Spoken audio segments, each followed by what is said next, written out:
Good evening, everybody. Thank you very much for joining in. This side, Rahul Magan here is the Chief Executive Officer of Treasury Consulting LLP, which is a limited liability partnership firm incorporated in India. And today we are going to speak about very interesting topic, which is pertaining to Federal Reserve, whether they are going to increase the exchange rate or not, which is your movement in the dollar index. So we are going to cover the technical analysis of movement in the dollar index.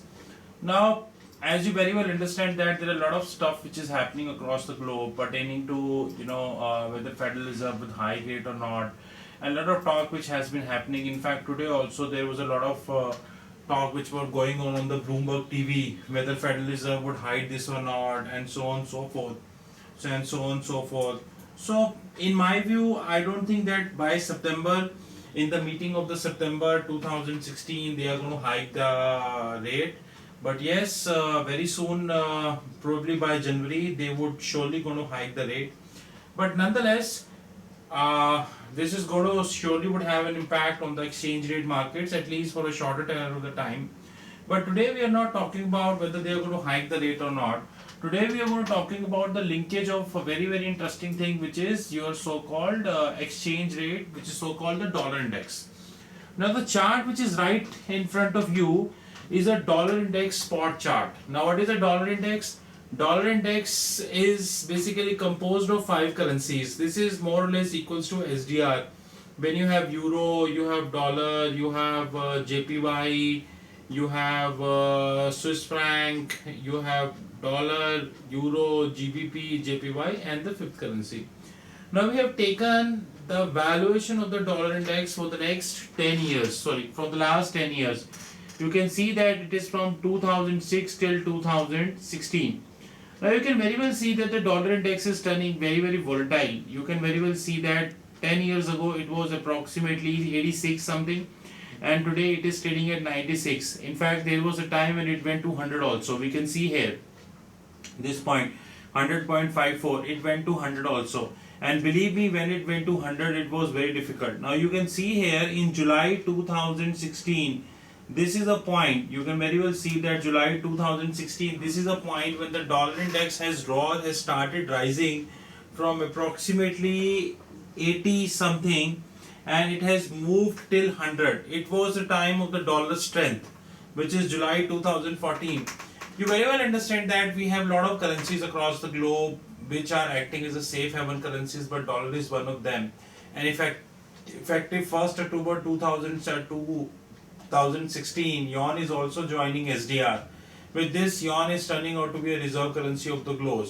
But nonetheless, there are a lot of talks which are happening that yuan may not be able to sustain as a global reserve currency. But if we go with the research reports of the bank, then we will get to know that there are almost $480 billion of the yuan denominated assets which has already been placed by a variety of central banks across the globe.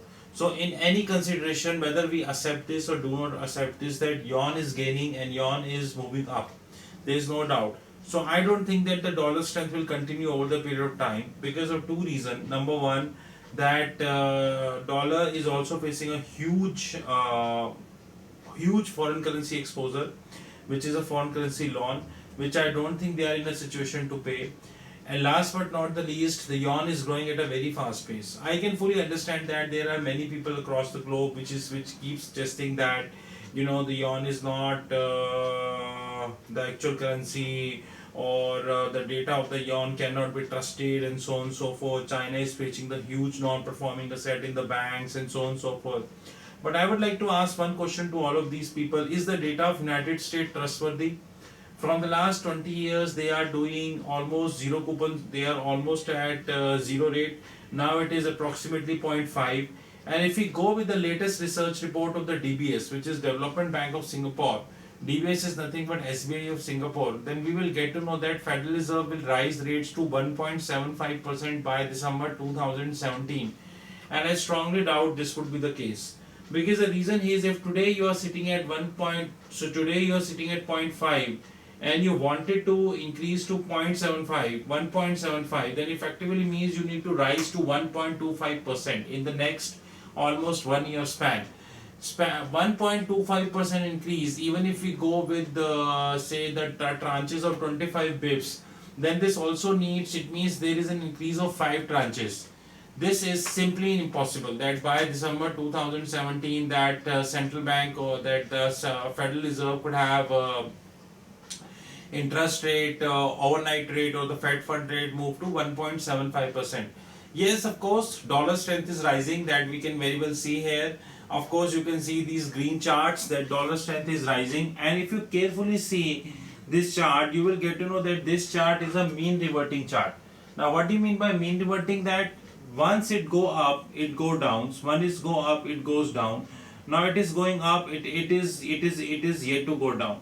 So what we are doing, we are going to use some technical analysis. Let us say we are going to do say bullish engulfing.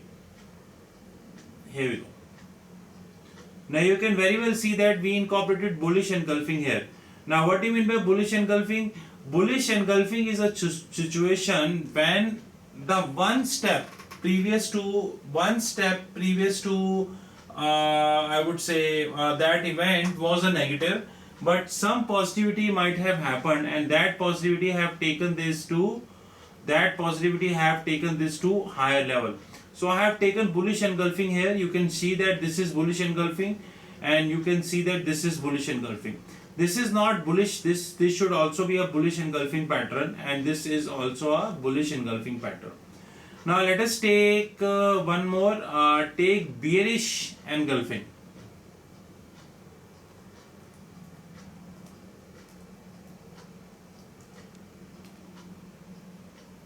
See the bearish engulfing.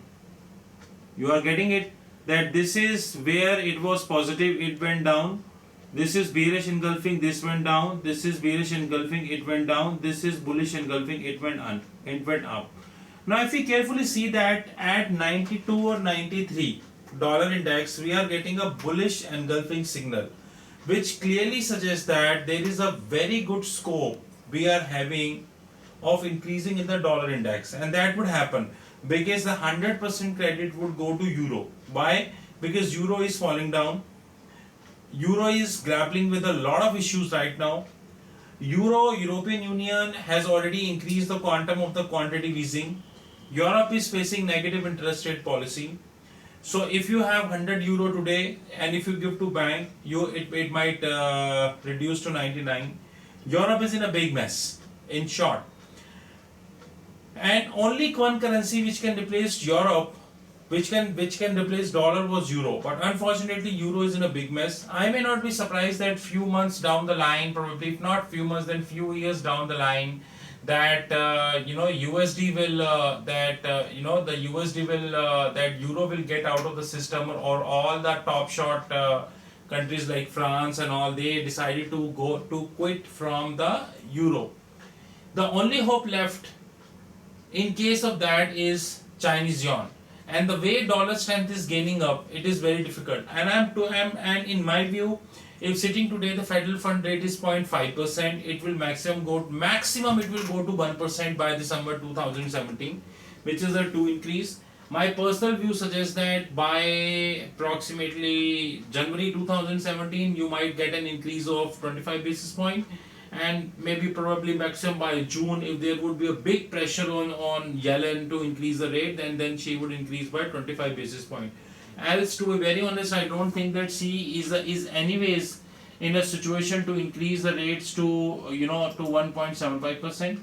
But one thing which we need to consider at the same time while considering this dollar index is that the growing relevance of other countries across the globe.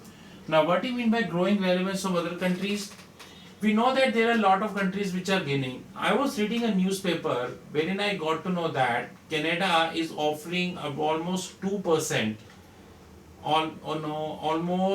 it's not Canada, it is Australia. It is opening almost 2% on a 10-year yield. If we go with the US, then they are offering roughly 1.69 to 1.7. Technically, it is trading between 1.55 to 1.7, plus minus 10 basis point, because we are not tracking plus minus 10 basis point in a very hard way, right? And if we go with the India, then India is offering approximately 6.5 or 6.8%, which was very high. So people are getting the mark to market gain pertaining to that. So Australia is offering highest, which is 2.04%. If you look at the overnight rate of Aussies, then this is 1.5%, which I don't say it is highest, but this is amongst the highest we have. But as we very well understand that Aussies are also moving toward accommodative monetary policy, so I may not be surprised that ex-governor of Reserve Bank of Australia would reduce this rate to probably 1.25% or probably 1% over the period of time, as to make sure that economy would able to accelerate and all. I'm not in agreement of this formula, but nonetheless. So if we carefully see that, if we link all this stuff with the dollar index is going up, and I strongly feel that 98 is the strong resistance for dollar index. Dollar index. After all, exporters need to be very very careful. I, as a corporate treasurer and as a CEO of Treasury Consulting LLP, may not surprised with the fact that we would see another risk off event. If we have another risk off event, I'm not sure that whether we need to sell the puts of Standard & Poor or we need to buy the dollar index, because we need to see how the risk off is generating. But yes, one fact which is very sure and which we need to appreciate, that in case of any risk off event, we can hedge via two legs simultaneously, either dollar index or this so-called the buying of puts on the Standard & Poor. But at the end we need to see how the things would move. So the purpose of the today video is to let you know that how dollar index is moving, and dollar index is going up. I think 98 is a strong resistance to dollar index, and probably 95 is a strong support for the dollar index. I was looking at the Bloomberg TV, and as per Bloomberg TV, that bond traders now lost the hope that probably just 2 or 3 days down the line that the Federal Reserve would increase the rate. And even in that regards, the dollar index was trading at approximately 95 something. So in my view, 95 is a big support and 98 is a strong resistance. I do not see any risk of event right now, but we cannot say no to a risk of event. In case of risk of event, you would have only two options. Either you can, create either a short or a buy on your dollar index. At the same time, you can create a counter on the Standard & Poor. But that we need to check. We are not in a situation to give you the exact how to do, because currently we are not facing any risk of event. We were facing a risk of event, but right now we are not facing a risk of event. So we need to see. At the end, dollar index will play a very important role, but we need to clearly understand that dollar index is not something, is something which we should completely rely, because 1st October 2016 Chinese yuan is also coming, and of course we also understand that Chinese are extremely hard-working people. Their central bank is very good. I'm not saying that their central bank is as good as we have Monetary Authority of Singapore, but at the same time we cannot take them for granted. So in that regard, I may not be surprised that if Chinese central bank will go ahead and make sure that Chinese yuan would be the #1 currency of the globe, which is already the case right now. And we need to appreciate one fact very clearly when it comes to Chinese yuan, is that they already have 25 cross currency international swaps in place. So dollar index is good that it is rising up and reaching to 96, but I don't see that dollar index will stay for a period of time. Yes, euro is going down. Euro was the hope, but nonetheless we need to wait and watch. And strongly do not think that the euro will be able to sustain for long in front of dollar. But yes, yuan would surely be move on. To be very honest, yuan would surely be move on. And with this, we thank you very much. And before winding up the video, we would like to request traders, in case they wanted to sell dollars versus INR, they can sell dollars, because of course the dollar is losing the strength. You can sell dollars right now, that is not a problem. But at the same time, we would request all the traders across the globe to make sure that they trade everything using options. Because if you're doing using forward contract, then I don't think it make any sense. You should do via option contract. You can create your strategies also using option contracts.